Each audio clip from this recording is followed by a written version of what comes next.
So, curved surface area of a sphere is 4 pi r square. CSAയുടെ formula 4 pi r square is equal to 55544 centimeter square. 4 into 22 by 7 into r square is equal to 5544 centimeter square.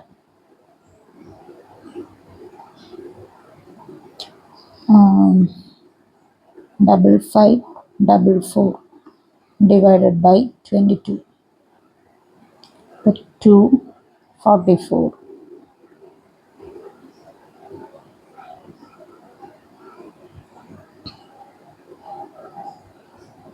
ഇവിടെ 110 വരും,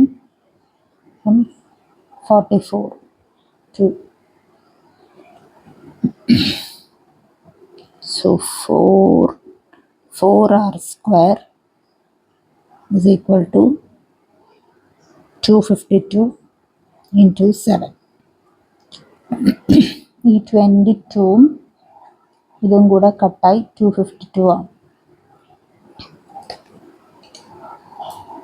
Therefore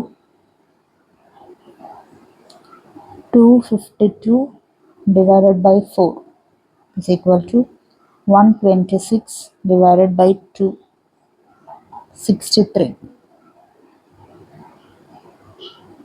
R square is equal to 63 into 7.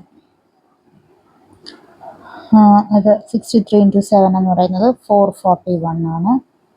അപ്പോൾ R root 441 is equal to 21 centimeter.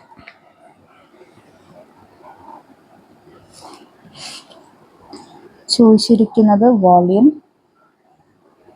വോളിയത്തിൻ്റെ formula 4/3 pi r cube.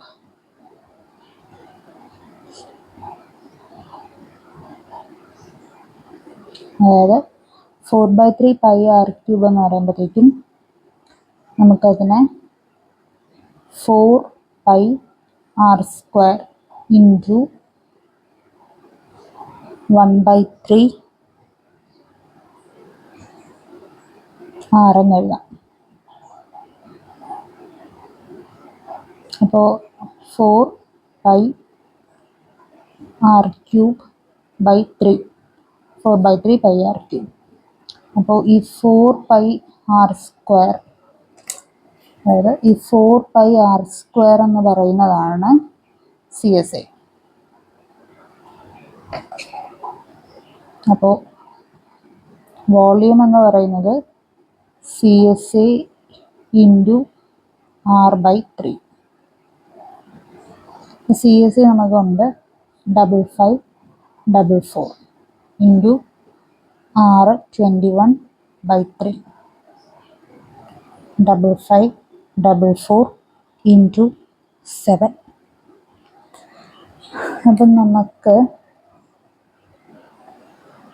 നമുക്ക് multiply ചെയ്യുമ്പോൾ 38808 centimetre cube എന്ന് കിട്ടും.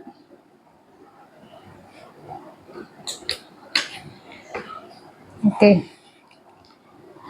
ഇനി നമുക്ക് വേറൊരിത്, നമുക്ക് വോള്യൂമല്ലേ, വോള്യൂമാണ് നമുക്ക് കണ്ടുപിടിക്കേണ്ടത്. വോള്യത്തിൻ്റെ ഫോർമുല CSA ഇൻറ്റു r/3.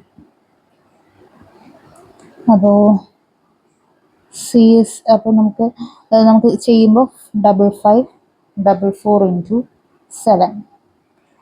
നമുക്ക് ഓപ്ഷൻസ് നമുക്ക് ഇത് ചെയ്യാം. അതായത് നമ്മൾ ചെയ്യുമ്പോൾ 4 into 7 എന്ന് പറയുന്നത് 28 ആണ്. അപ്പോൾ യൂണിറ്റ് ഡിജിറ്റ് എന്ന് പറയുന്നത് 8 ആണ്. യൂണിറ്റ് ഡിജിറ്റ് എന്ന് പറയുന്നത് 8 ആണ്. നമുക്ക് ഓപ്ഷൻസ് നോക്കാം. ഓപ്ഷൻസ് നോക്കുമ്പോൾ യൂണിറ്റ് ഡിജിറ്റ് ഇത് 6 ആണ്, 1 ആണ്, 8 ആണ്, 4. അപ്പോൾ C ആണ് ഓപ്ഷൻ. അപ്പോൾ ഇവിടെ ഫുള്ള് നമ്മൾ മൾട്ടിപ്ലൈ ആയി നിൽക്കണ്ട, യൂണിറ്റ് ഡിജിറ്റ് 8 ആണ്. സോ ഓപ്ഷൻ C നമുക്ക് 38808 സെൻറ്റിമീറ്റർ ക്യൂബ്.